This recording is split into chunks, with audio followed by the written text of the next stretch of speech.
क्या आपको पता है कि एक नॉर्मल एंड्रॉयड यूज़र जो होता है वो यूजली जब एप्पल के बारे में नहीं जान रहा होता है तब वो सोचता है कि एप्पल के लिए क्यों इतना खर्चा करना, भाई लाखों रुपए का फ़ोन आता है, एटलीस्ट 50,000 से तो ऊपर का ही आता है, क्यों करना।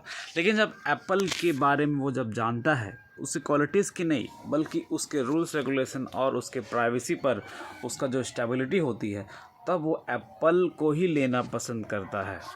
तो बात थी अमेरिका की, एक आतंकवाद था जिसका डेटा उसके फ़ोन पे था। FBI ने एप्पल को बोला कि इसका फ़ोन खोल दो।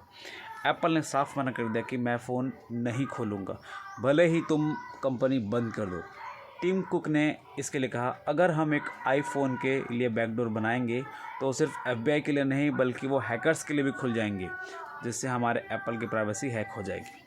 सरकार गुस्सा हो गई, धमकियाँ मिली। ट्रिलियन डॉलर्स की कंपनी अमेरिका के सरकार के सामने खड़ी थी और एप्पल नहीं झुका।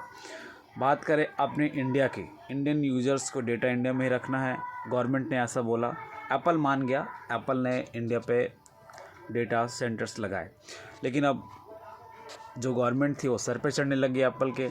उन्होंने कहा कि गवर्नमेंट को डायरेक्ट एक्सेस चाहिए। एप्पल ने कहा ठेंगा मिलेगा ठेंगा, डेटा हम रख सकते हैं लेकिन चाबी नहीं देंगे। ठीक है, एप्पल कोई देश नहीं है, कोई सरकार नहीं है, फिर भी जब सबसे ताकतवर देश दबाव बनाते हैं तो एप्पल सिर्फ एक ही बात कहता है कि तुम्हारा फ़ोन तुम्हारी ज़िंदगी का हिस्सा है और ज़िंदगी पर हक सिर्फ तुम्हारा है।